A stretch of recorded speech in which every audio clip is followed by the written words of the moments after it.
Hi, welcome to my technical breakdown for my third year rigging project, Citrus. In this video, I'm going to be breaking down this character from concepting and research to modeling and finally rigging. Citrus is an old personal character design of mine. I chose to use her design for two key reasons. I wanted to try my stylized modeling again. I wasn't very satisfied with my character model from last year, and I wanted to make something more in line with my actual art style. I wanted to work with a design that was simple with a unique hook.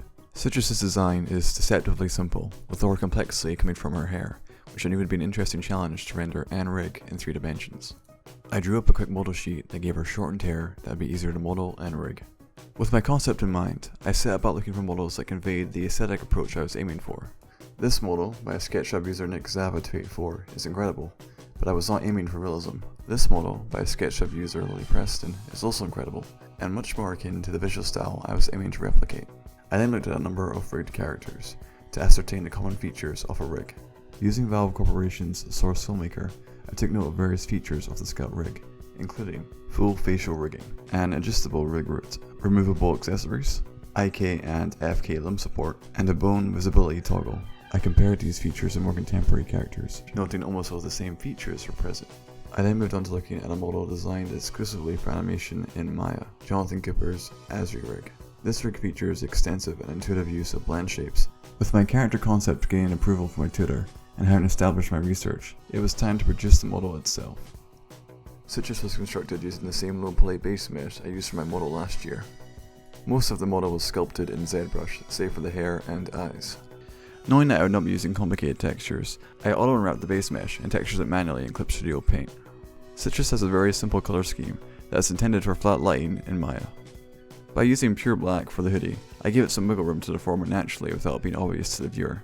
Simple shading was added to her legs and head, though instead of shading the neck, a choker was added to give her head slightly more definition. Fingernails and fingerprints were also added to the hands to make the individual digits more readable. Her patents are also clear white, which contrasts with her upper and lower body. In combination with her model silhouette, Citrus is designed with easy readability in mind. With the base mesh and textures complete, it was time to rig.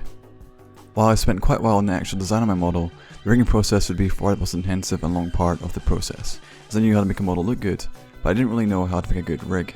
Jason Baskin's tutorial on IK limb setup was referenced for both the legs, arms, and spine controls, while the rest of the controls were created fully in our documentation.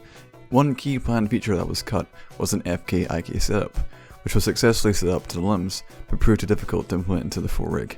As I had built the rig with IK in mind, this was chosen over FK movement. Citrus features movement options that are built directly into her feet controls, which allow an animator to have her feet swivel, peel, and pivot with a greater sense of control.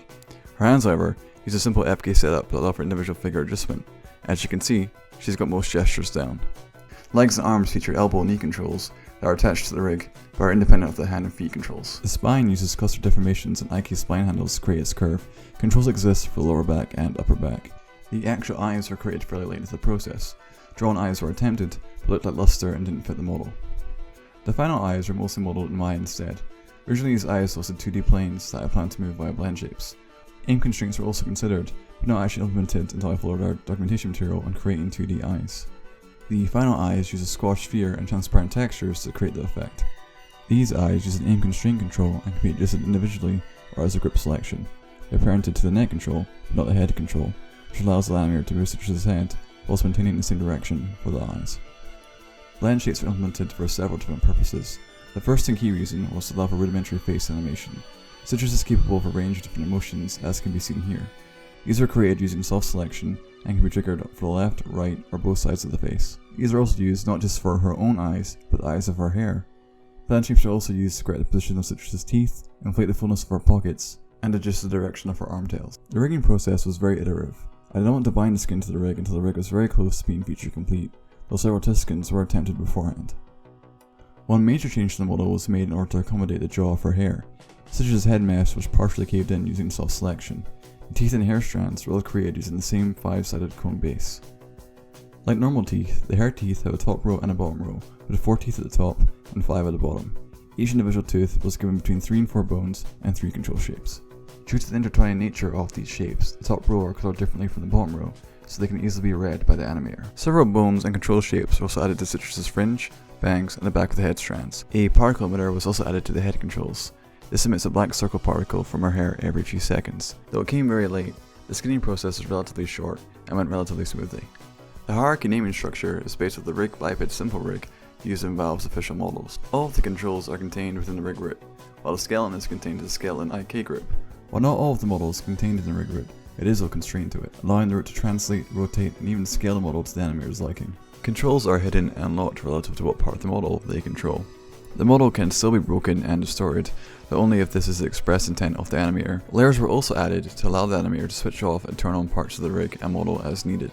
A donut model was quickly made to test Citrus's ability to grasp an object, as well as giving her something to feed her hair with. And on that tasty note, this concludes the rigging and development of my character. Overall, I feel I've made a unique character that is usable for a variety of animations and that I feel is more true to my art style. I hope you found this video enjoyable and informative. Thank you for watching.